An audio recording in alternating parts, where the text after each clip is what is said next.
Ce sommet revêt pour nous Malgaches une saveur particulière, tenant tant au nombre qu'à la qualité de ses acteurs et des participants. Il nous offre aussi l'occasion, durant votre séjour, de vous montrer que notre peuple attache une attention particulière à la qualité de l'hospitalité, ainsi qu'un engouement certain à accueillir les peuples amis. Nous avons à cœur à démontrer que la réputation des Malgaches à ce propos n'est pas usurpée, et notre objectif est de vous faire revenir parmi nous encore et encore. Nous sommes encore honorés, mesdames et messieurs, car c'est dans notre capitale, Antananarivo, qu'en 2005, la 21e conférence ministérielle a donné naissance à la nouvelle charte de la francophonie, charte qui rationalise les structures de la francophonie et ses modes de fonctionnement et qui a consacré l'appellation l'Organisation internationale de la francophonie.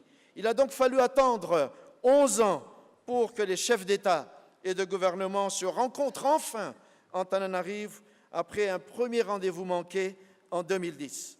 Le peuple de Madagascar, en participant et en défendant des élections libres, transparentes et démocratiques fin 2013, a entendu tourner définitivement le dos aux crises politiques cycliques qui ont émaillé notre pays ces dernières décennies, crises qui constituaient de véritables freins aux actions de développement. Les Malgaches sont aujourd'hui fondamentalement convaincus de la nécessité d'une stabilité pérenne pour asseoir des actions de développement solides. La communauté francophone a vivement soutenu, encouragé, reconnu l'avancée démocratique de Madagascar en décidant, lors du 15e sommet de Dakar, qui s'est tenu 11 mois seulement après les élections présidentielles et législatives malgaches, de nous confier l'organisation de son 16e sommet. Ce sommet résonne ainsi comme une consécration de ce retour de Madagascar dans le concert des nations. Nous avons eu certes des rapports complexes avec l'histoire, et il faut dire, nous apprenons chaque jour, comme tant d'autres pays, à dépasser les blessures de la période coloniale avec laquelle se confond encore, par certains moments, l'usage de la langue française.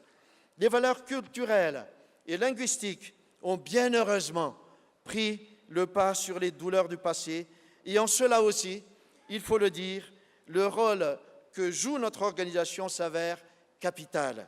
Aujourd'hui, Madagascar, c'est 4 500 000 de personnes qui parlent couramment le français. C'est un pays qui a le français comme langue officielle. Madagascar, aujourd'hui, a su démontrer son profond attachement à la francophonie. La tenue de ce sommet et notre volonté pour y parvenir en sont une parfaite illustration. Merci, Monsieur le Président.